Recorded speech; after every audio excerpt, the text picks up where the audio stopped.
વર્ષ 2025 અને 26નું કેન્દ્રીય બજેટ નાણામંત્રી નિર્મલા સીતારામણે રજૂ કર્યું હતું।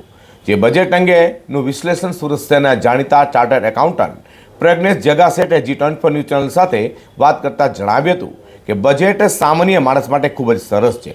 મિડલ ક્લાસ લોકોને આ બજેટથી પોઝિટિવિટી જરૂરથી આવશે તેમ તેને જણાવ્યું છે। મિત્રો, 1 ફેબ્રુઆરી 2026 જાન્યુઆરીમાં કેન્દ્રીય નાણામંત્રી શ્રી નિર્મલા સીતારામણે જે બજેટ રજૂ કર્યું છે 2025-26નું, તેમાં વિશ્લેષણ શું છે, બજેટની શું વ્યાખ્યા છે, બજેટ એની અંદર આપણે મળીએ સુરત શહેરના જાણીતા સીએ શ્રી પ્રજ્ઞેશ જગાસેટને। જી નમસ્કાર। નમસ્કાર। આ વખતનું બજેટ સાહેબ ખાસ કરીને જે નાના લોકો છે એના માટે કેવું રહ્યું છે?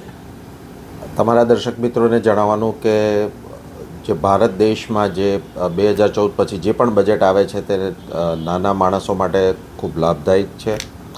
આજનું જે ગઈકાલનું બજેટ ગયું તે પણ ઘણું લાભદાયક હશે।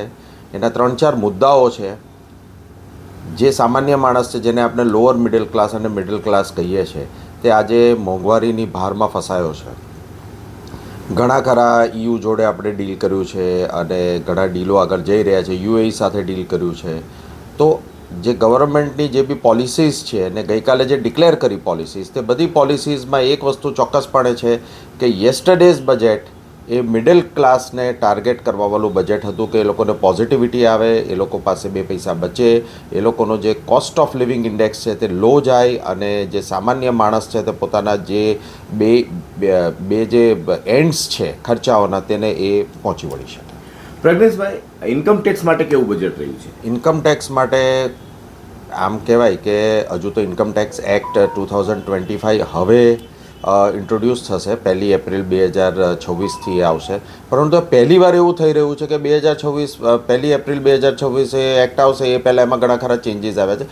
ચેન્જીસ ઘણા પોઝિટિવ છે। ફોર એક્ઝામ્પલ હું તમને કહું છું કે ઘણીવાર તમે ESI PF જે આપણે પ્રોવિડન્ટ ફંડ અને ESI છે તે સમય પર નથી ભરી શકતા, તો એ તમને બાદ નહીં મળતું હતું। પરંતુ 1 એપ્રિલ 2026 પછી જો તમે રિટર્ન ફાઇલિંગ ડેટ સુધીમાં એને ભરી દેશો ESI PFને, ભલે એની ડેટ જે તે એક્ટમાં જતી રહી હોય તો પણ તમને એ બાદ મળશે। એ એક સરસ મજાનો ચેન્જ છે।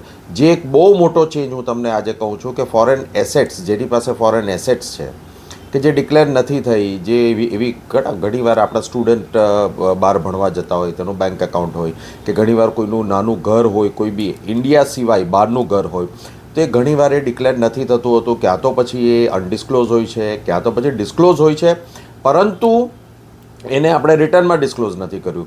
તે બે માટે એક છૂટ આપી છે, 6 મહિનાની છૂટ આપી છે કે જો તમારું અનડિસ્ક્લોઝ હોય તો તમે 30% ટેક્સ વત્તા 30% બીજા એટલે 60% જે બી વેલ્યુએશન થતી હોય તેના પર ભરી દો અને એને વાઇટ કરી દો।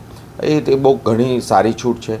સ્ટુડન્ટ્સ ઘણીવાર કેવું થતું હોય કે ફોરેન ભણવા જતા હોય, એ લોકોનું એક બેંક એકાઉન્ટ હોય, બેંક એકાઉન્ટમાં પૈસા ઓછા હોય, પરંતુ એ પોતાના ઇન્ડિયામાં ભણીને આવી ગયા અને ઇન્ડિયાના રિટર્નમાં ડિસ્ક્લોઝ કરવાનું રહી ગયું, તો એને માટે એક સ્પેસિફિક ફી પર એ ડિસ્ક્લોઝર 6 મહિના સુધીનો અલાઉડ છે। તો આનો લાભ ચોક્કસપણે સુરતની સમગ્ર દક્ષિણ ગુજરાતની જનતાએ લેવો જોઈએ, ભારતની જનતાએ લેવો જોઈએ અને આ પોઝિટિવિટી કહેવાય। હું નિર્મલા મેમને આને માટે એક બહુ પોઝિટિવ માર્ક્સ આપું છું કે she does not want litigation, she wants that things should be settle down. તમે ડિસ્ક્લોઝ કરો, તમે આગળ આવો, અમે તમે ટેક્સ ભરી દો અને તમે શાંતિથી તમારી લાઈફ જીવો। તો the positivism in the government is wonderful, the government is doing a wonderful work. You would be surprise to know that આવા ઘણા બધા જે નાના ચેન્જીસ, બહુ ટેકનિકલ ચેન્જીસ છે, પણ એટલા બધા ચેન્જીસ છે ને અમને એઝ અ પ્રોફેશનલ અમને ખ્યાલ આવે છે કે આ બધા ચેન્જીસ કઈ દિશામાં જઈ રહ્યા છે। તો દિશા ચોક્કસપણે એવી છે કે લિટિગેશન ઘટાડો। માણસ, જો સામાન્ય માણસ ટેક્સ ભરે છે તો શાંતિથી જીવવા દો, લિટિગેશન ઓછું થશે, સ્ક્રુટિની ઓછી થશે, તો માણસ શાંતિથી ટેક્સ ભરીને શાંતિથી જો ટેક્સ રેટ્સ, આજે ભારતનો ટેક્સ રેટ દુનિયાના ટેક્સ રેટમાં લોએસ્ટ ટેક્સ રેટ હું ગણી શકું છું। તો આટલા સરસ ગવર્મેન્ટ, આટલા સારા ટેક્સ રેટ, આટલા સારા ફિનાન્સ મિનિસ્ટર અને આટલા સારા policy decisions, so this is a very wonderful leap ahead. હું એમ નહીં કહીશ કે સ્ટેપ અહેડ, ઘણીવાર સ્ટેપ લેતા હોય, પણ આ લીપ અહેડ છે, એક કૂદકો છે આગળ પોઝિટિવિઝમ તરફ। તો we should give majority marks two this wonderful budget and the idea of this government which is very positive. મિત્રો, હમણાં જ વાત કર્યા હતા સુરત શહેરના જાણીતા સીએ શ્રી પ્રજ્ઞેશ જગાસેટ। તેમણે કહ્યું છે કે જે નીચેના માણસો છે તેના માટે સારામાં સારું આ બજેટ છે। G24 ચેનલ માટે હું પ્રકાશવાળા, સુરત।